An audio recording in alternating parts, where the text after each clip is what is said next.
Ya, Waalaikumsalam warahmatullahi wabarakatuh. Dokter Andi. Saya kemarin agak bingung Pak Andi nyari namanya Pak Andi itu saya pakai nama lengkap.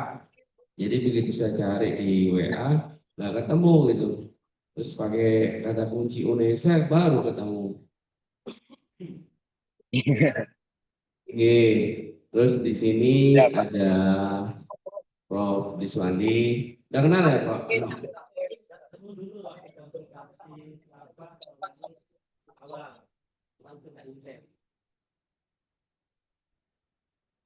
Dulu pernah ketemu pada sewaktu masih mami konsultasi awal itu sekali. Oh, siap. Ye. Oke, terus ada Pak Ipul juga dan rekan-rekan kami yang ada di Bapeda mengikuti bersama.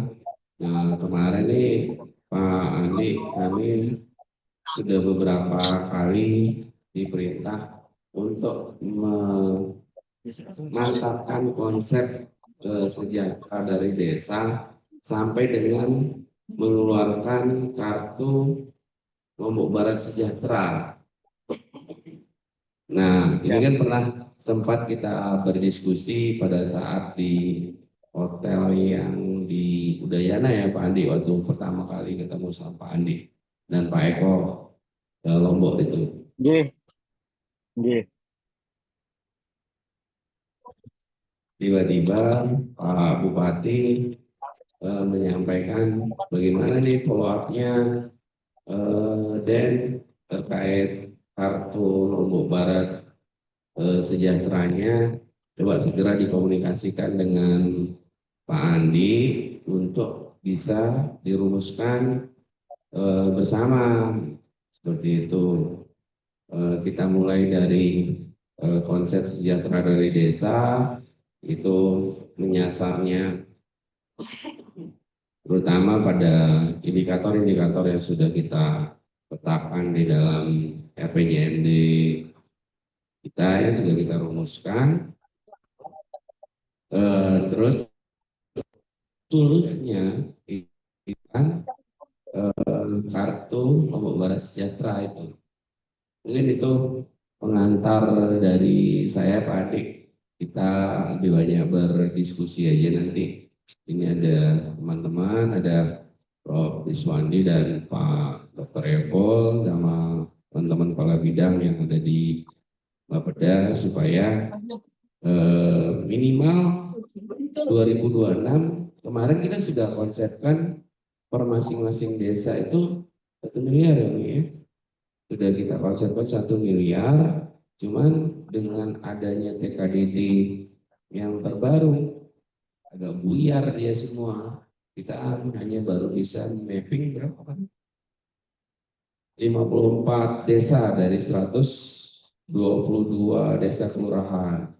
Nah, ini yang menjadi PR terberat kita, tetapi untuk 2027 kita sudah membuat, nantinya akan membuat kamus usulan yang dari Musrenbang maupun kamus pokok-pokok pikiran DPR itu sudah langsung menyasar kepada 9 aksi prioritas maupun 56 intervensi prioritas itu Pak Andi.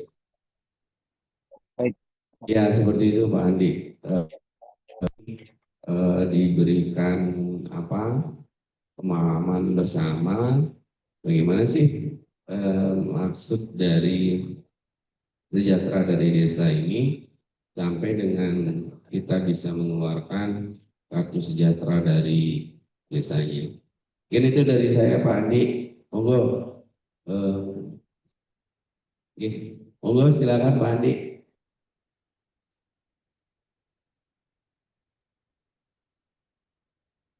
Ye, terima kasih. Assalamualaikum warahmatullahi wabarakatuh. Selamat siang, salam sejahtera untuk kita semua. Yang saya Pak Deni dan Bapak-Bapak sekalian dari Badan Perencanaan Pembangunan dan Desain Daerah Kabupaten Lombok Barat. Dan di sini juga hadir juga mungkin salam kenal, dan tadi Pak Diswandi sudah pernah ketemu nggih Pak waktu awal kita ya waktu itu masih banyak ini nggih, mencoba menggalang informasi, masukan, ya mungkin juga rekomendasi sebelum Pak Las ya maju terkait kontestasi pemilu kada, tapi sudah maju hanya memang belum resmi sebagai calon waktu itu, dan alhamdulillah sekarang menang, sehingga saya bersyukur juga teman-teman atau bapak-bapak ya, ibu yang dulu ikut memberi masukan ini masih menjadi bagian dari tim ini, dan ini juga menjadi tanggung jawab. Saya pikir bukan hanya Pak Bupati, gitu. Barangkali kita semua stakeholder pembangunan di Kabupaten Lombok Barat khususnya memang momen yang tepat ya menjalankan ini secara bersama-sama dan kolaboratif. Nah, Bapak Ibu sekalian yang hadir di Zoom ini yang kami belum mengenal ya, tapi nanti seiring dengan waktu kita juga akan banyak berinteraksi, dan izin Pak Denny, saya juga bersama teman-teman tim beberapa kami juga untuk join di Zoom ini, saya juga nanti juga kalau dari saya dan sebagai gambaran besar terkait program yang memang ini memang Pak Bupati Pak Las itu sudah sejak awal ketika beliau dilantik itu memang beberapa kali memberikan pesan ke saya, catatan, dan waktu ini juga bertemu dengan Pak Doni juga, kita sudah sempat diskusi. Poin besarnya adalah bahwa apa yang memang menjadi janji politik ya yang sudah tersampaikan kepada publik, dan itu juga sudah resmi menjadi dokumen di dalam perencanaan pembangunan kita, maka memang menjadi tugas kita bersama untuk memastikan agar semua visi atau misi lebih tepatnya dan beberapa program prioritas itu bisa berjalan. Nah, ada 9 program prioritas, dan ada sekian dulu tadi yang disampaikan Pak Denny. Memang yang diberi catatan beliau itu ke saya, satu ya terkait program sejahtera dari desa, dan kemudian berbagai turunannya. Salah satu yang beliau kemarin sampaikan minggu yang lalu, telepon ke saya lagi, makanya ini mungkin yang akhirnya ditindaklanjuti dengan Zoom ini ya, terkait penajaman atau mungkin diskusi tentang kartu Lombok Barat Sejahtera. Nah, Bapak Ibu sekalian, teman-teman semua, izin memang sebelum nanti kita diskusi lebih teknis, saya ingin memberikan gambaran besarnya bahwa kalau dari runtutan memang Pak Las sebagai kepala daerah atau sebelum menjadi kepala daerah ketika beliau mencalonkan itu memang dengan kami teman-teman di Surabaya ini memang mendiskusikan program dan terutama dalam garis besar visi misi tujuan ketika maju dan kepala daerah itu memang tidak semua diawali dengan data dan tidak mau merumuskan segala sesuatu itu hanya sekedar lip service tapi kemudian tidak bisa dijalankan. Nah, waktu kami awal dulu merancang bersama-sama beliau ini ya sebenarnya memang ini melalui proses yang tidak sederhana, karena kami sudah juga waktu itu melakukan survei, artinya ada potret yang kita lihat di Kabupaten Lombok Barat. Dan di sisi yang lain memang juga memperhatikan apa yang menjadi ekspektasi publik saat itu ya. Kita juga tangkap apa yang menjadi harapan warga di Kabupaten Lombok Barat terkait daerahnya di masa yang akan datang, tentu mengerucut juga pada figur kepala daerah yang diharapkan. Nah, item yang kemudian menjadi catatan itu teman-teman ahli, tim ahli dari berbagai kalangan, akademisi, ada banyak profesor, ada banyak tokoh masyarakat yang kami undang dan kami ajak diskusi untuk memberi masukan. Nah, singkat cerita, seperti yang sudah kita bila terpilih dan sudah terlewati fase itu. Nah, tinggal bagaimana mengeksekusinya. Nah, satu yang menjadi poin terkait sejahtera dari desa, Bapak Ibu sekalian, memang potret besar yang kami tangkap dari data survei-survei awal dan sekian kali survei yang kita kontrol sampai 5 kali survei lebih ya di Kabupaten Lombok Barat itu, ya memang waktu itu isu utama salah satunya adalah terkait pemerataan pembangunan, gitu, terkait pemerataan pembangunan, bahwa Lombok Barat memiliki potensi luar biasa,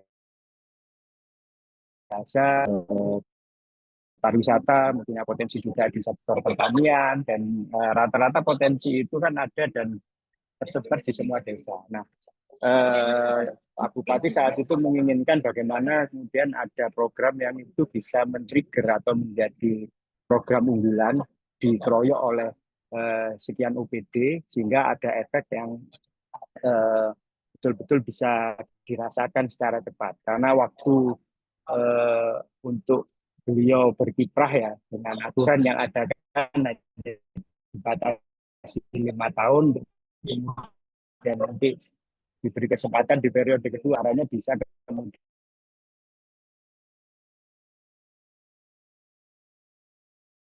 kemudian juga bisa menjadi stimulan ya, penggerak ya untuk kemudian adanya perubahan di Lombok Barat. Nah, poin pentingnya adalah gimana terjadi pembangunan yang merata. Kemudian yang kedua, pembangunan yang merata itu tentunya bukan menganggap seluruh desa sama, membayangkan desa itu sama dan statnya itu tidak jauh berbeda. Kan kita melihat realitas di lapangan kan setiap desa itu punya potensinya masing-masing, dan mungkin juga sudah mencapai tahapan pembangunan. Kita bisa lihat misalnya dari aspek fisik, misalnya juga terjadi perbedaan antara desa-desa yang dekat dengan pusat pemerintahan di kota dengan desa-desa yang ada di pinggiran maupun di pesisir pantai dan seterusnya. Nah, artinya walaupun kemudian kita ingin pembangunan itu merata, tetapi tetap saja kita akan perlukan peta yang cukup yang kemudian bisa menggambarkan sebenarnya di tiap-tiap desa itu seandainya ada program dari Pak Bupati terkait kesejahteraan dari desa itu akan difokuskan pada aspek apa, pada sektor apa. Jadi polanya itu bisa kemudian berangkat dari peta atau pemetaan terlebih dahulu seluruh desa di Kabupaten Lombok Barat, nah baru kemudian konsep pembangunan dari desa itu akhirnya betul-betul sesuai dengan apa yang menjadi kebutuhan warga di tingkat desa. Nah, kemudian juga ada program yang sebenarnya yang dulu itu juga saya sampaikan ke beliau, dan itu menjadi kata kunci yang paralel untuk kemudian kita bisa jalankan, itu terkait dengan Lombok Barat Satu Data, yang itu nanti ujungnya diaplikasikan dalam sebuah kartu, yang kemudian kartu ini berisi integrasi ya berbagai program dan kegiatan yang dilakukan oleh pemerintah Kabupaten Lombok Barat yang bisa dilihat atau bisa dipegang secara langsung dengan ada kode QR-nya begitu, untuk kemudian seluruh warga di Kabupaten Lombok Barat ini tahu apa yang dilakukan oleh pemerintah daerah, apa yang menyentuh mereka secara langsung untuk tahun anggaran ini, bahkan tahun anggaran di masa yang akan datang. Nah, bisa saja itu kita hanya buka di 1 tahun berikutnya. Jadi terkait apa yang akan dan apa yang sedang dan akan, kira-kira begitu. Mengapa ini penting? Karena saat itu kami juga melihat bahwa, atau lebih-lebih sekarang ya Bapak Ibu sekalian mungkin sudah paham, seringkali ketika kita berbicara antara kinerja administratif ya, pemerintah dari aspek teknokratis begitu ya, apa yang kita lakukan dengan menjalankan tugas pokok dan fungsi sesuai dengan ketentuan perundang-undangan itu bisa saja sudah luar biasa dan maksimal gitu ya. Hanya dengan adanya demokratisasi langsung ya melalui pemilihan kepala daerah langsung, bahwa kepala daerah atau pemerintah daerah itu akan dievaluasi secara rutin 5 tahun sekali, maka penting bagi kita untuk memahami atau mengidentifikasi bagaimana kemudian publik menilai diri kita atau menilai pemerintah daerah, kinerja kita. Kadangkala hal-hal yang sangat teknokratis itu yang kemudian diukur melalui capaian indikator kinerja utama pembangunan, termasuk indikator kinerja kemudian kita breakdown di tiap UPD, ya itu jadi alat ukur kita untuk mengevaluasi kinerja. Tetapi pada level pada tingkatan pada tingkatan publik kadang-kala itu tidak menjadi perhatian. Yang kemudian dinilai oleh masyarakat itu kan ya apa yang terasa. Apa yang terasa itu biasanya yang memang tangible, yang nampak ya, yang bisa dilihat atau diindra, dilihat oleh mata, dirasakan secara langsung, oh programnya sampai dan seterusnya. Nah, ini yang menjadi tantangan sebenarnya oleh pemerintah daerah. Lebih-lebih sekarang di era teknologi informasi, apapun itu kemudian bisa dikonsumsi oleh publik dan publik pun juga bisa merespon ya secara langsung di sosial media, sehingga ke depan itu memang kalau saya lihat sekarang apa yang dilakukan Pak Bupati dan Pemda Lombok Barat luar biasa ya, ada tagline kerja nyata itu saya pikir luar biasa. Masyarakat pun juga melihat ada perubahan di era Pak Las. Hanya waktu itu yang kami bayangkan Bapak Ibu sekalian bahwa kinerja itu ya bukan hanya apa istilahnya kita paparkan melalui saluran-saluran yang biasa dilakukan baik melalui media atau apa, tapi harapannya adalah bahwa setiap warga Kabupaten Lombok Barat itu bisa langsung merasakan dan mengetahui bahwa oh ini loh ada kinerja Pemda. Nah, kinerja Pemda itu salah satunya ya tadi ada kartu yang bukan hanya sekedar ini ya, kalau yang sudah berjalan kayak KIP atau beberapa program di rujukan yang mungkin ada di negara-negara lain terkait kartu itu kan lebih pada apa istilahnya semacam cara penyaluran atau distribusi program dan kegiatan. Tapi yang kami bayangkan saat itu sebenarnya ini mencakup beberapa hal. Yang pertama adalah di situ ada aspek transparansi, artinya ada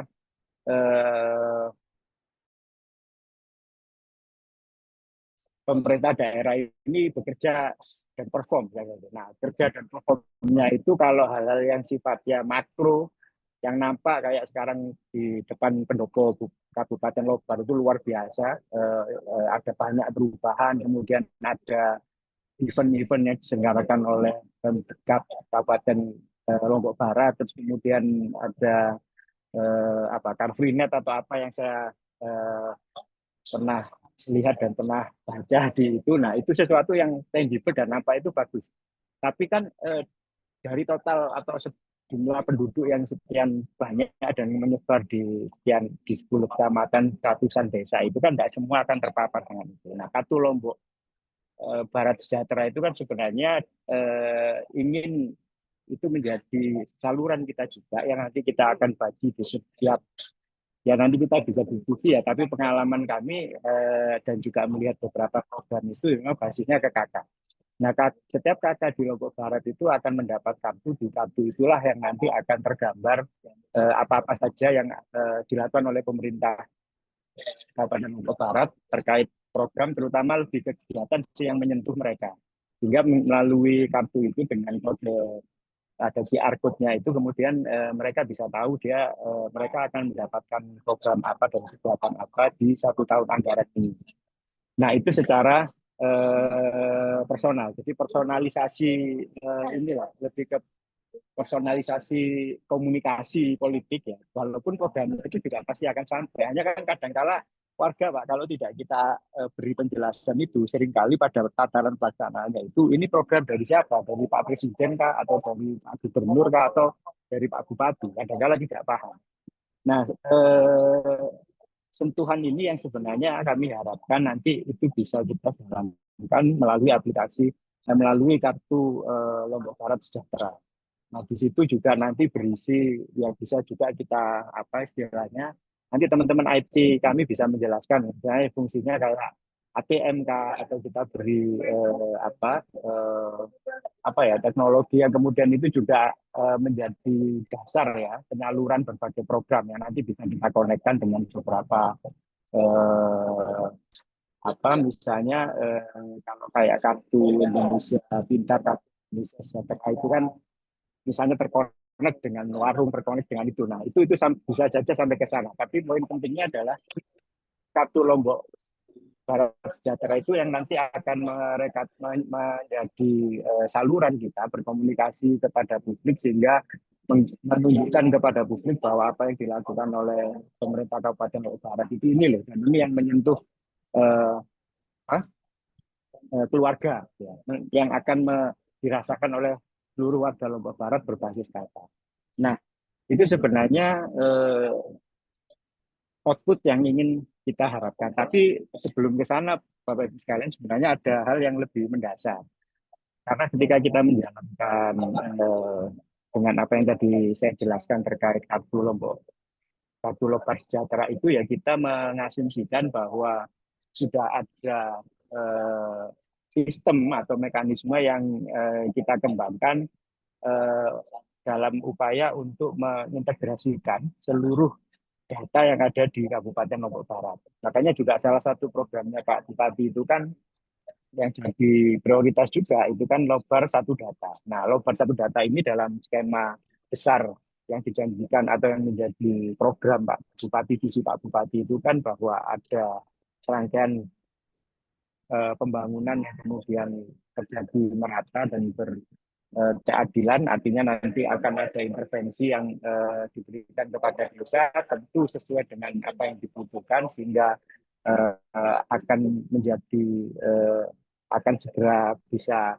kita lihat hasilnya dalam waktu yang tidak terlalu lama, karena itu bisa saja pada penyelesaian masalah-masalah prioritas, bisa juga sifatnya supporting terhadap apa yang sudah berhasil dilakukan. Jadi nanti mungkin pemetaan kita perlu peta besar desa di Kabupaten Lombok Barat itu mana desa yang memang misalnya ya masuk dalam kategori miskin ekstrim, mana desa yang masuk dalam pemetaan misalnya dia punya potensi UMKM yang tinggal kita support manajerial, kita support modal, dia bisa bangkit dan kemudian memberikan efek. Gitu. Mana desa yang punya potensi pertanian, misalnya kita akan fokuskan di sana. Tapi untuk melakukan itu lagi-lagi kita perlu mapping yang akurat dan komprehensif terhadap seluruh desa. Nah, ketika kita sudah punya mapping itu, Bapak Ibu sekalian, dalam proses eksekusi dan intervensinya tadi itu, bayangan kami yang juga waktu itu kita diskusikan dengan Pak Bupati, kita sudah bisa mengintegrasikan semua data yang dihasilkan oleh seluruh OPD.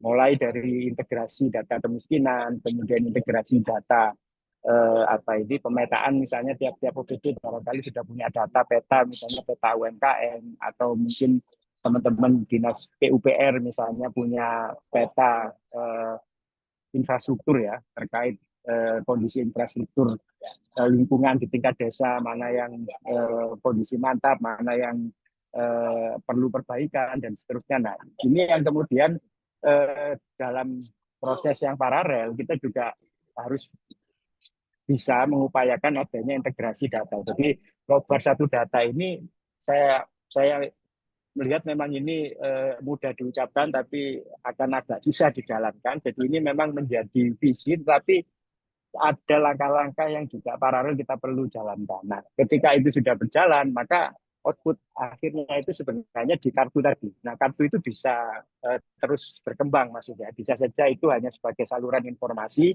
Jadi kayak kita kasih link atau QR yang nanti nge-link pada data yang kemudian data itu sudah bisa kita fokuskan BNPA atau kita fokuskan berbasis KK tadi untuk kemudian menyaring semua program yang dieksekusi atau direncanakan oleh tiap-tiap OPD itu bisa langsung nampak di sana.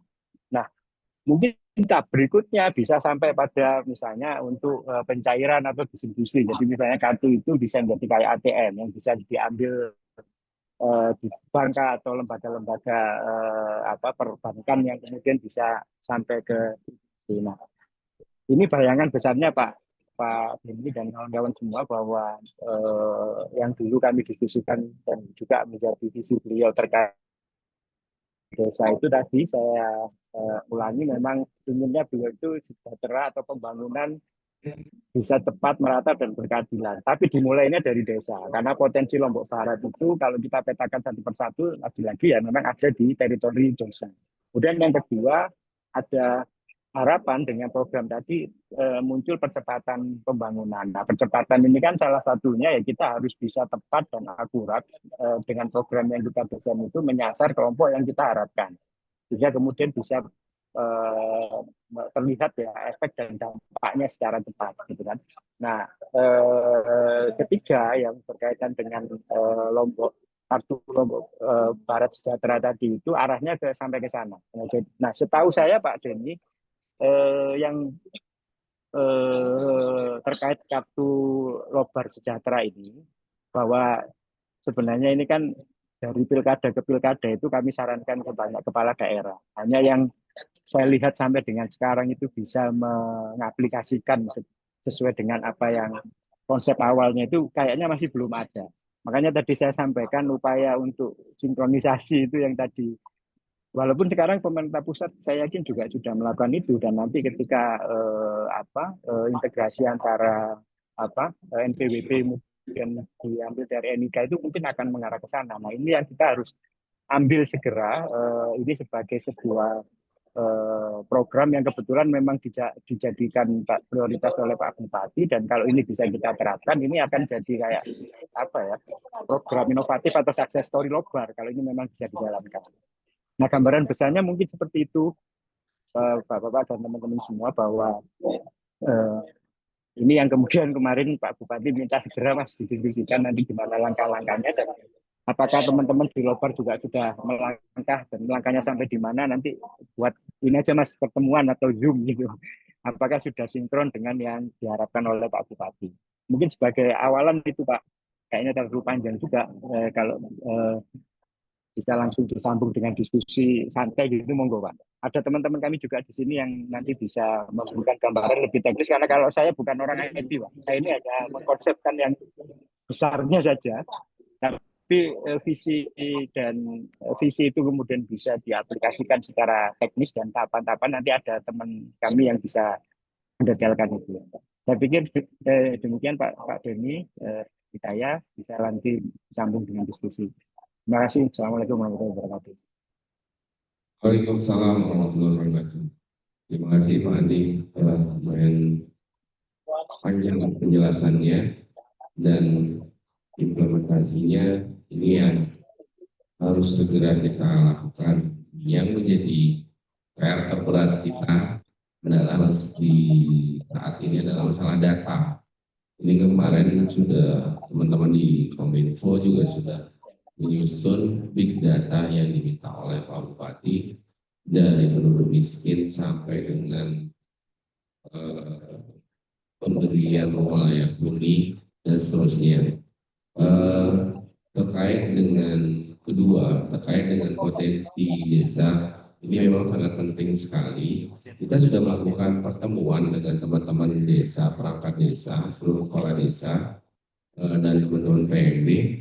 Cuman kendalanya sampai dengan hari ini itu belum ada yang menyerahkan kembali potensi desanya.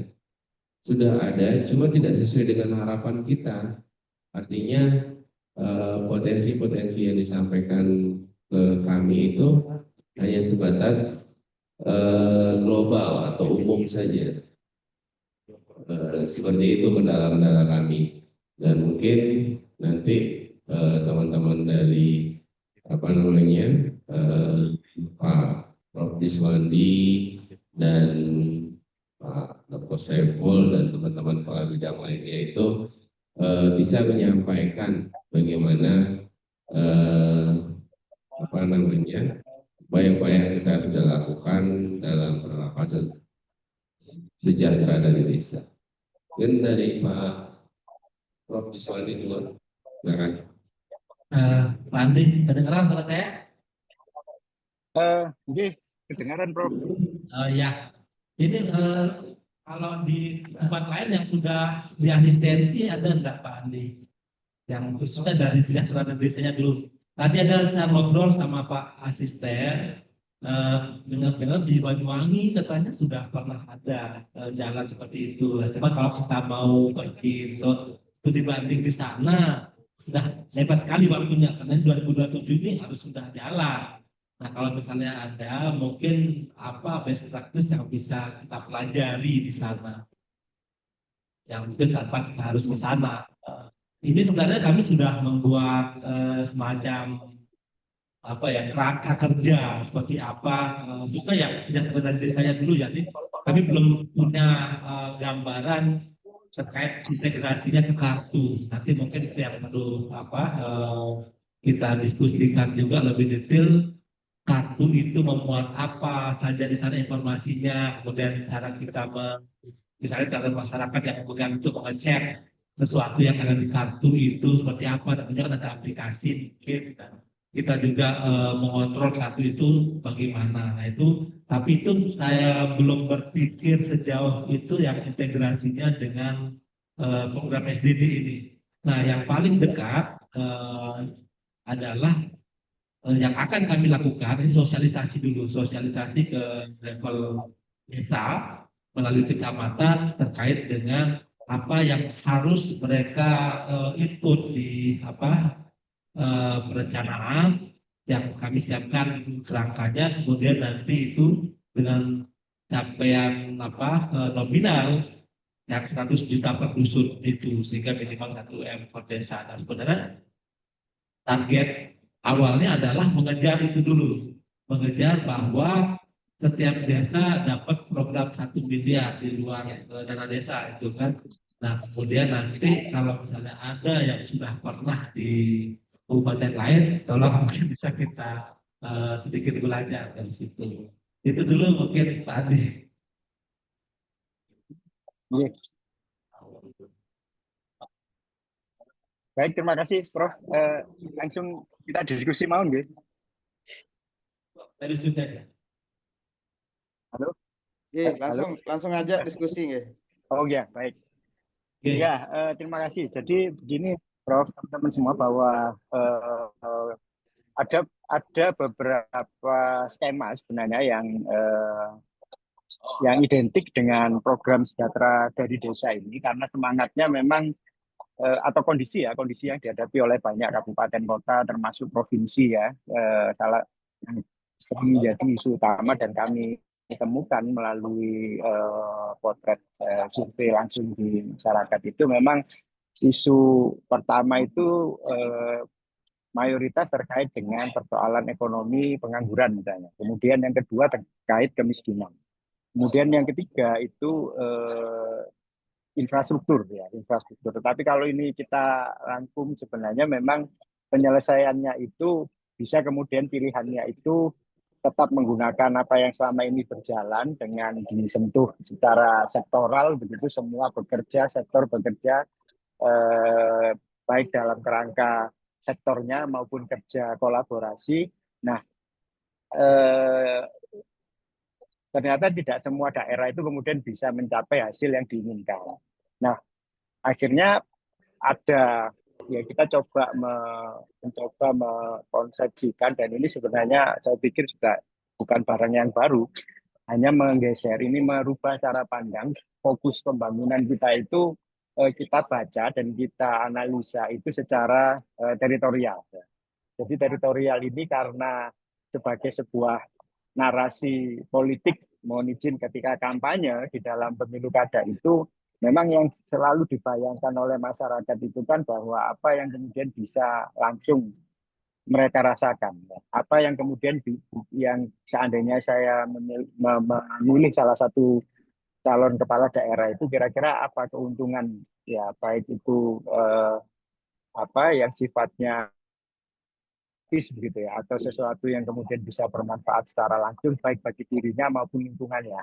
Nah itu ketika kemudian narasinya itu masih narasi pembangunan yang sifatnya sektoral itu kadang-kala tidak menjadi sesuatu yang menarik dan masyarakat itu susah kemudian mengkaitkan itu dengan kebutuhan realnya. Nah makanya narasi yang banyak diapresiasi atau direspon oleh publik dalam kontestasi itu kan yang satu yang memang terkait dengan apa yang secara langsung ya personal dia akan terima dalam bentuk program. Artinya kalaupun bukan dia ya mungkin keluarganya, kakaknya. Yang kedua, seandainya tidak dia dan keluarga, apa yang kemudian bisa dirasakan oleh lingkungannya. Nah, makanya dari dengan latar belakang itu Pak, kita mencoba menarasikan dan program yang ditawarkan itu langsung bisa dibayangkan ya dalam bentuk tadi ketika nanti saya memilih si A atau si B itu saya akan dapat ini ketika beliau terpilih. Itulah yang menjadi dasar banyak, bukan hanya di Lombok Barat, di banyak daerah itu yang kemudian punya program yang seperti itu kepala daerahnya. Nah, masalahnya adalah tadi bagaimana kemudian mengaplikasikan itu. Nah, memang dulu-dulu Pak, Bapak Ibu sekalian, narasi terkait dengan program yang kemudian mengalokasikan anggaran berbasis teritorial, entah RT, dusun, RW, dan kecamatan, kita bisa banyak lacak itu. Kalau kami dulu mencoba mengaplikasikan pertama itu di Kota Bontang. Di Kota Bontang itu 100 sampai 200 juta per RT.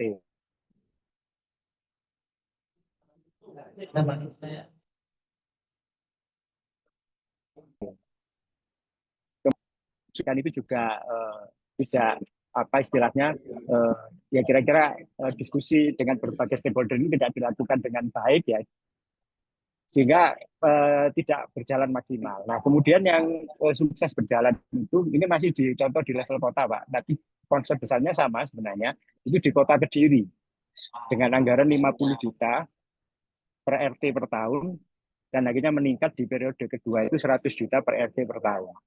Nah, sementara kalau di kabupaten itu kami salah satu yang berjalan itu di Kabupaten Kendal 100 juta per dusun gitu. Kemudian di Kabupaten Lamongan juga berjalan di sana. Nah, konsepnya memang macam-macam. Ada yang polanya itu BKK ya, bantuan keuangan khusus ya. Tetapi sebenarnya yang kami maksud dalam program ini sebenarnya lebih pada menggeser cara pandang dan bagaimana kita mengeksekusi kebijakan itu yang sebelumnya itu seolah-olah fokusnya di sektoral. Nah, sekarang yang kita beri highlight itu teritorial, Pak. Nah, dalam hal ini di Lombok Barat itu dusun dan desa. Tapi sebenarnya dalam proses kita menata kelola pemerintahan dan kemudian mengeksekusi kebijakan itu kan sebenarnya kita dua-duanya ini kita jalankan. Dua-duanya ini berjalan. Hanya memang lebih ke titik tekannya tadi saja. Sehingga kalau kita mau agak teknis itu kan bisa begini, mohon izin. Setiap sektor atau OPD yang ada di Kabupaten Lombok Barat ini kan pasti ada program yang kemudian menyentuh langsung ke masyarakat. Nah, hanya memang sentuhannya itu tentu secara teknis dibatasi oleh tugas pokok dan fungsinya dan kewenangan sektoralnya tadi. Sehingga misalnya dinas pendidikan ya dia hanya menyasar mereka yang memang menjadi target pembangunan di sektor pendidikan. Dinas sosial mungkin hanya menyasar mereka yang masuk kategori warga miskin, mana yang masuk kategori miskin ekstrim dan seterusnya. Begitu pula misalnya dinas koperasi UMKM mereka hanya menyasar itu. Tapi sebenarnya orangnya semua ini kan adanya di teritorial, Pak. Adanya di dusun itu, adanya di desa itu. Nah, yang kita lakukan sebenarnya dalam konsep sejahtera dari desa itu kita ingin sampaikan kepada masyarakat dan itu sebenarnya sudah berjalan. Hanya selama ini komunikasinya itu yang tidak mungkin tidak saya tersampaikan utuh kepada masyarakat dan masyarakat akhirnya tidak merasa bahwa ada program-program itu. Nah, contoh konkret ketika kami di Kabupaten Kendal atau di Kota Kediri, ya kami mengidentifikasi Pak dari program yang akan kita salurkan itu ya kita sudah petakan bahwa setiap OPD itu pasti punya kelompok sasaran target kegiatannya, Pak. Nah, itu yang kemudian kita harus identifikasi. Dan ketika kita sinkronkan, makanya itu tadi kata kunci yang kedua sebenarnya kita harus mensegerakan satu data tadi. Jadi kalau saya dulu waktu di Kota Kediri misalnya ya saya minta teman-teman OPD itu untuk setor ke Bapeda dalam program dan kegiatannya selama setahun ke depan atau akan dijalankan yang terpotret di baik di Renstra maupun RKP, rencana kerja pemerintah daerah tahunan itu menyasar itu programnya apa saja dan sasarannya itu pada siapa. Nah, ini yang kemudian kami dorong teman-teman di tiap UPD itu, walaupun sentuhannya sektoral, mereka harus mentransform ya program-program tadi itu untuk menjadi data BNBA. Nah, ketika keluar data BNBA itu langsung kita overlay, Pak. Langsung kita overlay semua OPD itu yang sentuhannya itu kan pasti ke warga lah. Warga itu kan bisa kita kotak, kita potret secara teritorial. Nah, itu nanti akan ketahuan. Nah, ketika sudah kita berhasil sinkronisasi ini, nah artinya kita sudah melakukan dalam tanda kutip integrasi satu data tadi. Nah, ini Pak, baru kemudian kita bisa sentuh mereka sesuai dengan kebutuhan mereka dan kita juga bisa mengotak-atik menyesuaikan dengan kapasitas fiskal kita. Ya, memang tantangan kita sekarang ini memang yang tidak kita bayangkan waktu kemarin merumuskan bersama Pak Bupati itu bahwa akan ada efisiensi yang luar biasa terkait dana transfer daerah. Nah, ini yang mungkin kita bisa diskusikan lebih lanjut, tinggal diatur polanya. Tapi gambaran besar program ini kita tidak perlu mencari tambahan anggaran. Ini sebenarnya kan sudah ada dan berjalan, hanya selama ini kita dan mungkin publik ya, bukan kita ya, lebih tepatnya publik itu kan merasa bahwa ya itu kerja-kerja rutin yang dilakukan oleh dinas-dinas secara sektoral. Tapi yang berbasis teritorial itu yang sebenarnya sudah kita lakukan, tapi itu tidak terasa, Pak. Nah, dalam rangka membuat mereka terasa itu, salah satunya adalah dengan kartu tadi. Makanya fase berikutnya setelah sudah sinkron, Pak, data yang kita akan eksekusi dalam konteks program-program yang tetap dikoordinir oleh OPD, hanya saja penekanannya kan pada teritorial tadi, itu yang nanti kita akan list, ya. Kita akan klasifikasi kategori sampai berbasis di tingkatan KK, sehingga akan muncul ya bahwa satu KK, misalnya KK atas nama saya Andi begitu, saya punya anak usia sekolah, yang satu masih SD, satu SMP, misalnya Pak Bupati punya program bantuan peralatan sekolah, saya akan punya gambaran, oh nanti anak saya tahun ini dapat misalnya peralatan sekolah. Oh, saya juga kebetulan masuk petani dalam pemetaan yang sudah dilakukan oleh pemerintah daerah, misalnya saya masuk kategori petani miskin yang layak dapat bantuan atau subsidi pupuk. Oh, alhamdulillah saya tahun ini dapat.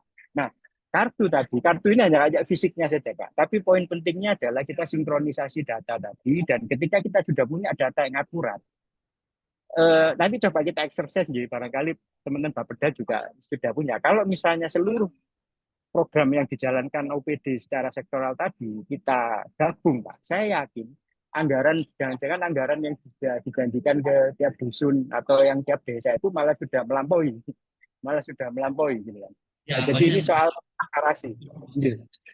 Cuman Itu Pak ada kira-kira. yang impar, ada yang sedikit, ada yang sudah. Betul. Ada yang benar. OPD-nya kan enggak memilih ini apa namanya pemerataan gitu, dia langsung aja menelurkan dan itu disusun sebelum kita mau menyatukan melalui 1 miliar itu, Mas. Ya, betul. Itu tantangannya, Pak. Salah satunya. Nah, maksud saya tinggal kita selama data itu sudah bisa disetor ya ke Bapeda, nanti kita bisa ini, Pak. Makanya nanti kemasan sejahtera dari desa dalam bentuk program alokasi anggaran itu ya kita semacam ini, Pak. Apa ya? Kalau bahasa kami itu memberi menu ke tiap-tiap desa. Menu itulah yang tadi saya maksudkan kita bisa peroleh kalau kita punya peta desa seglobal.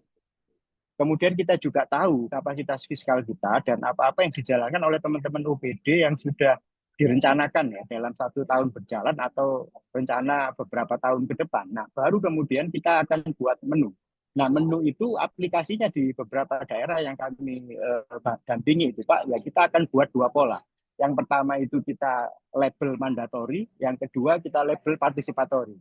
Mandatori itu wajib hukumnya, sehingga nanti mohon izin kayak program-program kesehatan, pendidikan yang memang real disalurkan oleh pemerintah daerah kepada warga, yaitu nanti kita label sebagai mandatori. Tapi itu kan bagian dari yang dijanjikan oleh Pak Bupati bahwa daerah desa dan dusun itu akan dapat minimal anggaran sebesar itu. Nah, tinggal nanti kita petakan mana yang timpang tadi.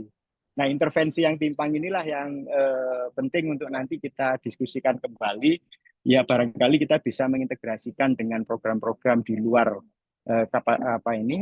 APBD misalnya melalui pusat. Makanya sinkronisasi dengan pusat dan provinsi itu menjadi mutlak dibutuhkan, dan barangkali juga bisa melalui skema-skema CSR atau swasta, Pak.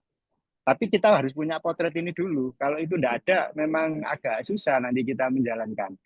Jadi memang idealnya ini di tahun kedua, Pak, kita bisa mulai petakan dan kita bisa, ya nanti polanya bisa kalau memungkinkan bisa langsung serentak, tapi kalau tidak kan kita bisa membuat apa istilahnya tahapan ya, dari desa yang mungkin paling ekstrim kemiskinannya mungkin bertingkat, atau ada program yang kemudian memang bisa kita sasar di seluruh desa. Nah, kira-kira begitu, Pak.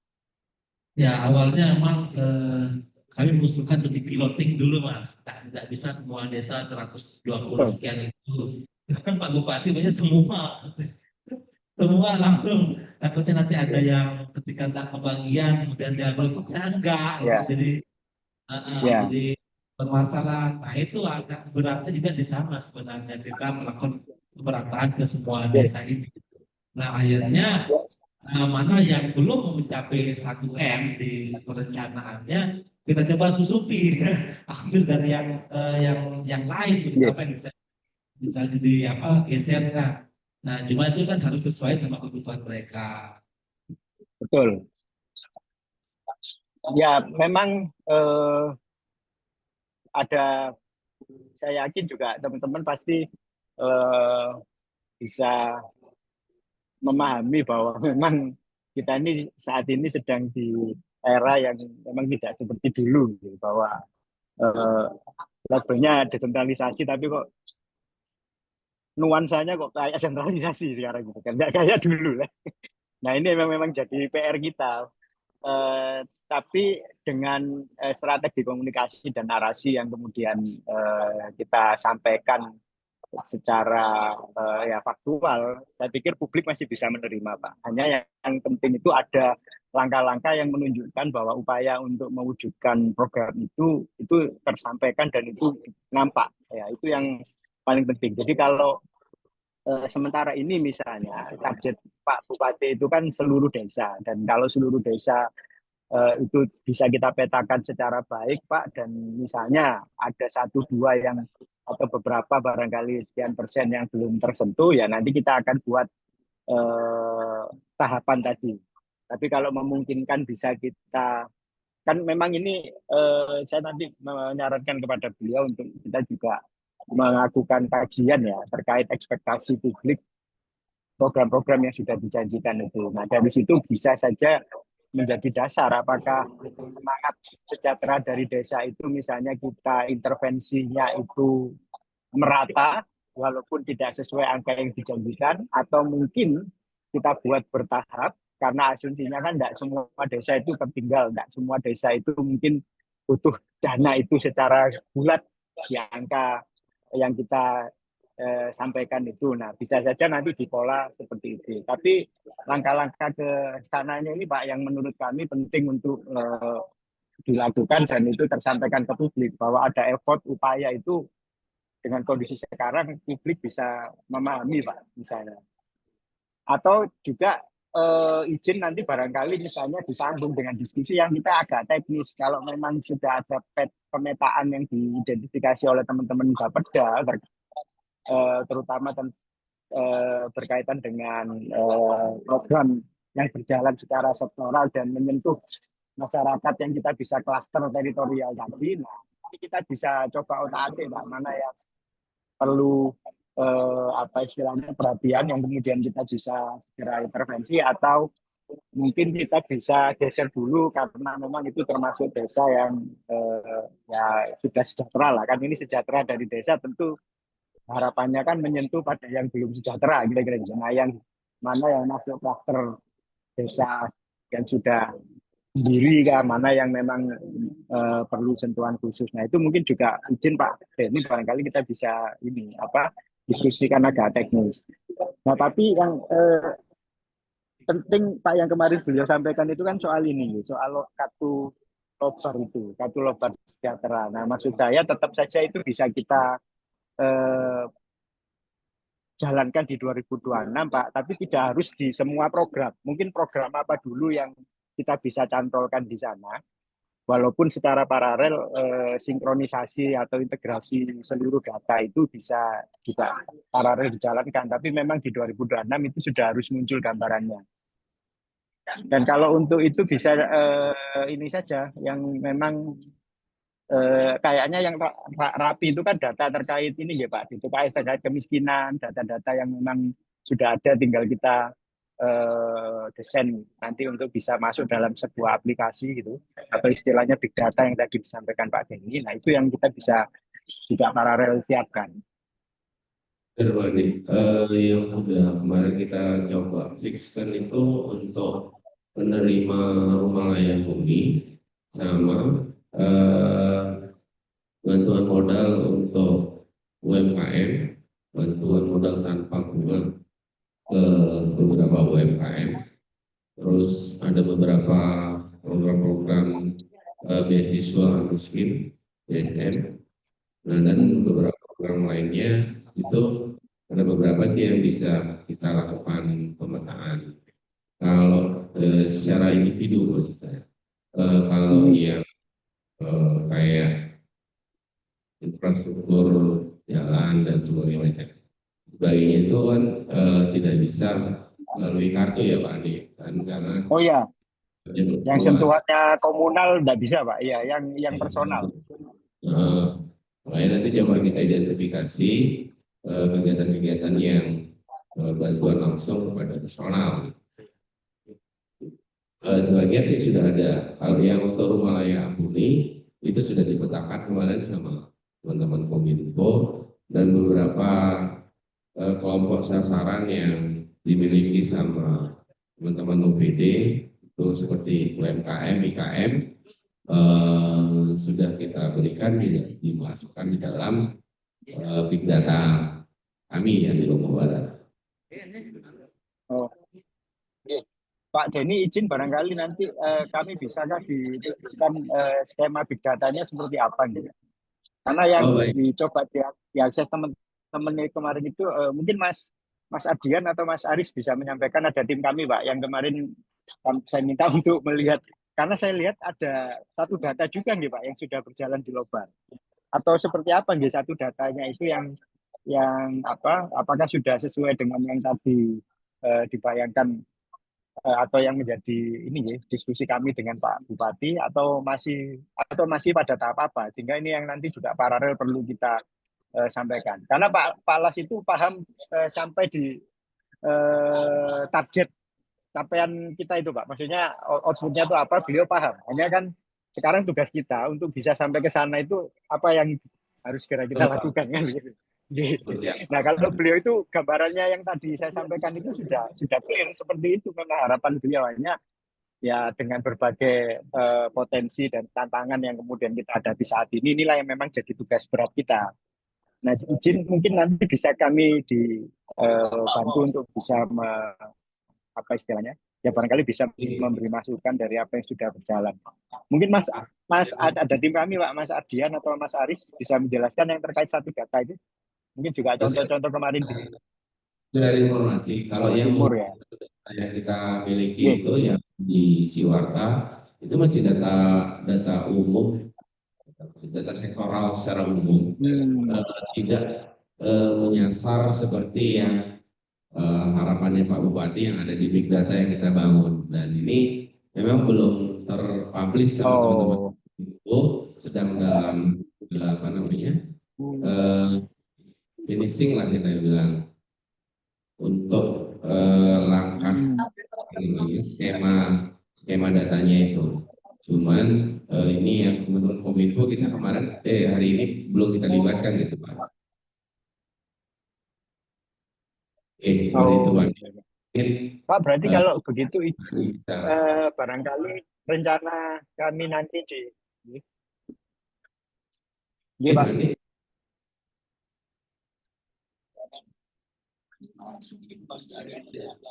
Iya, barangkali nanti izin Pak, di rencana kami di akhir Desember ini kan ada kegiatan di NTB. Mungkin nanti kami juga membawa tim IT dari Surabaya untuk bisa diskusi lebih teknis nih, kira-kira apa yang sudah dilakukan oleh teman-teman di Kominfo maupun Bapeda, agar ini tadi apa yang perencanaan kita ke depan itu bisa lebih bisa kita fokus ya untuk jalankan, dan ada tahapan yang akan kita lalui, kira-kira begitu Pak.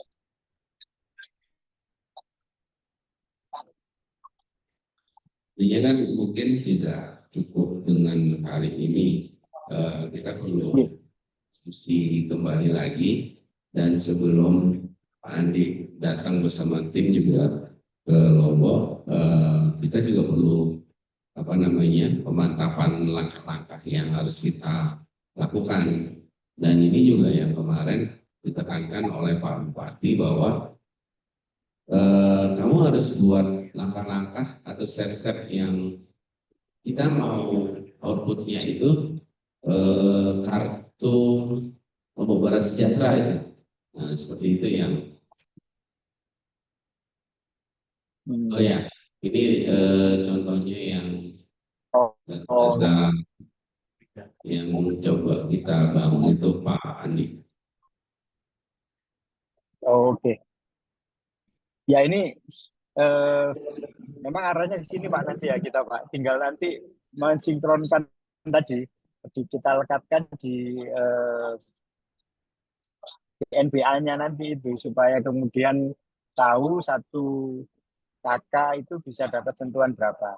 Sebenarnya izin Pak, ini memang sangat ini sangat penting ya bagi kita di pemerintah daerah, pun juga penting bagi tadi kalau saya sampaikan warga akan merasakan apa yang menjadi istilahnya ya upaya dari kepala daerah untuk mewujudkan janji-janji politiknya ketika sudah ada ini kan luar biasa Pak.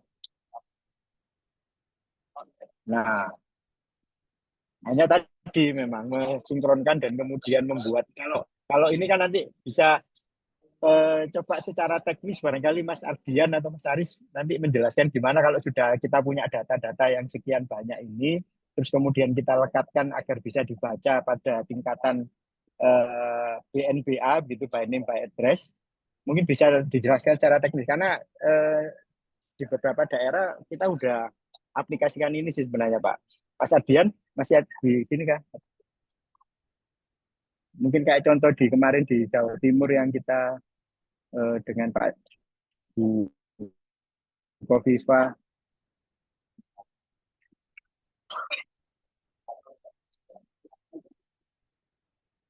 Lu. Izin Mas Ardian Ya, masih di jalan Mas. Oh Mas Aris, Mas silakan Mas ya, mungkin bisa dijelaskan. Ya. Artinya dari yang sudah di kompilasi oleh teman-teman di Bapeda Lombok Barat ini, nanti langkah-langkah berikutnya bagaimana Mas Aris? Jadi kita biar langsung agak teknis, walaupun teknisnya nanti detailnya ketika ketemu gitu, tapi barangkali ada gambaran supaya nanti semua data yang kita punya itu melekat di BNPH. Nah, sebelum ke situ saya ingat Pak, ini masih terjadi di pemilu kada yang lalu. Kebetulan kami juga membantu di Samarinda. Samarinda itu juga punya program berbasis RT, 100 juta per RT. Nah, waktu dulu kami menginisiasi program itu dan mencoba melakukan sinkronisasi, tetapi memang tidak di semua OPD, karena waktu itu masih pilot project begitu, hanya di sekian OPD yang memang punya target langsung berbasis personal. Nah, setelah kami kompilasi itu baru ketahuan ternyata dari total kita bicara penduduk di Kota Samarinda, apa yang sudah dilakukan oleh pemerintah kota sebelumnya itu sekian program yang punya target sasaran langsung ke warga by name by address itu hanya menyasar 30% saja Pak. Artinya dari situ kita bisa ketahui ada banyak KK itu yang diintervensi berkali-kali secara sektoral ya, tapi tidak terdata atau baru ketahuan ketika kita sinkronkan tadi. Tapi ada juga yang cadar atau bahkan dalam konteks yang lebih luas itu RT. Itu yang dalam 50 tahun pemerintahan itu baru tersentuh hanya 2 kali. Sementara ada RT itu yang sampai puluhan kali. Nah, memang ada kondisi yang kemudian menyebabkan RT atau kawasan itu, area itu mendapat berkali-kali. Tetapi dari sisi itu tadi, ketika kita bicara pembangunan yang merata dan berkeadilan, nah itu tidak nampak, Pak. Nah, kalau kita bisa sinkronisasi, kita bisa menjawab persoalan itu, bahwa nanti kita bisa deliver program itu betul-betul sesuai kebutuhan mereka, dan kita juga bisa melihat dari aspek yang gambar besarnya, bahwa ini sudah meratakah, berkeadilankah secara ekonomi, berkeadilankah secara sosial, dan bahkan sampai ke politik, kira-kira begitu. Nah, ini harapannya nanti bisa sampai ke sana. Mungkin Mas Aris atau Mas Adian sudah bisa nyambung. Iya Pak Andi, Ya, Mas Adian, monggo Mas. iya, Ya. siap, iya. Mohon maaf kameranya nggak bisa, izin ya. Mungkin saya bisa menjelaskan sedikit tentang program yang sejenis yang sudah kami kerjakan dan masih berjalan sampai saat ini adalah Jatim Puspa dan Desa Berdaya di DPMD Provinsi Jawa Timur. Periodenya Bukoviva tahun pertama sampai sekarang masih berjalan. Bisa di-searching juga di Google, banyak berita-berita mengenai program tersebut. Jadi Jatim Puspa itu menyasar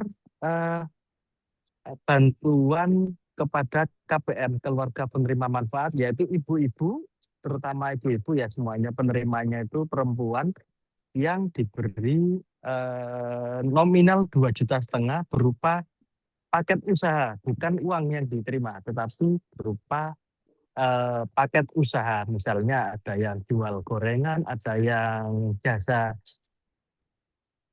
pijat, dan lain-lain, apapun itu, yang penting 2,5 juta dibantu ke keluarga penerima manfaat dalam bentuk jasa tadi, dalam bentuk bantuan usaha. Dan total per tahun itu anggaran yang dipakai untuk bantuannya saja itu sekitar 50 miliar dan sudah berjalan sekitar 6 tahun sampai saat ini. Jadi di periode kedua ini sudah tetap berjalan juga. Kemudian yang Desa Berdaya itu setiap desa diberi bantuan senilai 100 juta untuk membangun wisata. Jadi kan di Jawa Timur sedang digaungkan desa wisata lah. Itu melalui program tersebut agar mendorong desa membentuk tadi desa wisata. Kemudian yang Jatim Puspa tadi itu bentuknya adalah BNBA.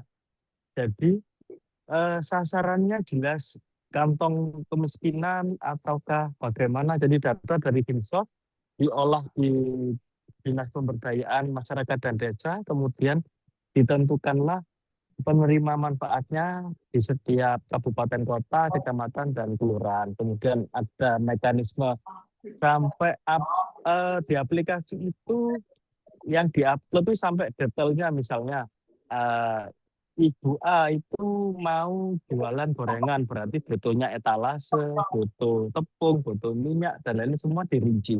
Akhirnya terlihat dan transparan bahwasannya 2,5 juta per BNBA itu dipakai untuk apa. Terlihatlah di dashboard dalam kegiatan 1 tahun, 50 miliar dipakai untuk beli apa saja, itu jelas transparan. Dan yang dibantu pun tahu apa yang dibelikan sesuai dengan apa yang dianggarkan. Mungkin seperti itu Pak Andi. Ya, Mas, maksudnya gini, kalau sudah kita kalau kita mau mengintegrasikan sekian program itu, kira-kira langkah-langkah berikutnya apa? Ketika teman-teman ini sudah punya data yang secara sektoral tadi bisa dikolek, ada target. Kalau yang target komunal memang sementara kita kesampingkan, yang kita lihat kan target berdasarkan BNBA personal. Nah, ini nanti kan harus terintegrasi dalam satu tadi by name by address, bahwa satu nama itu dia dapat berapa kali program, atau satu kakak itu dia sudah tersentuh berapa kali kegiatan gitu kan. Jadi yang sekarang sudah dilakukan. contoh yang sudah berjalan kayak kemarin kita petakan di Samarinda itu Mas, ada prototipe yang kita bisa tahu ternyata satu kakak itu dapat sentuhan berkali-kali, ada satu kakak yang enggak sama sekali selama 5 tahun. Nah, untuk mencapai ke sana yang perlu nanti agak teknis kita siapkan ini apa Mas dalam waktu dekat? Kan ini sudah mengkolek ini teman-teman dalam bentuk big data. Nah, terus diapakan big data ini? Nih, jadi dari program Jatim Puspa tadi ya yang sudah dikerjakan ya, itu muncullah dashboard eksekutif. Akhirnya per BNBA itu di lingkup Jawa Timur kita ketahuan mana desa yang belum tersentuh sama sekali, mana persen yang harusnya layak mendapatkan bantuan tetapi belum mendapatkan sama sekali. Nah, itu yang disasar. Setiap tahun data itu akan bergerak. Jadi collecting data, kemudian agregat semua data bantuan itu yang mungkin perlu disiapkan terlebih dahulu. Oke ya, nanti kita ini aja Mas Adian. Ini Pak Denny mungkin begitu yang nanti kalau lewat Zoom memang agak ini ya Pak. Kalau kita bisa langsung ketemu nanti di kapan kita agendakan ke sana, kita bisa langsung bahas itu secara teknis dan aplikasi selanjutnya bagaimana kita jalankannya seperti apa. Tapi gambarannya kira-kira begitu ya Pak Denny. Yang saya juga sampaikan ke Pak Bupati juga sama sebenarnya. Tinggal kita ini yang dituntut untuk bisa mengaplikasikan itu. Mengimplementasikan apa yang beliau inginkan. Betul. Iya. Ya, untuk apa namanya?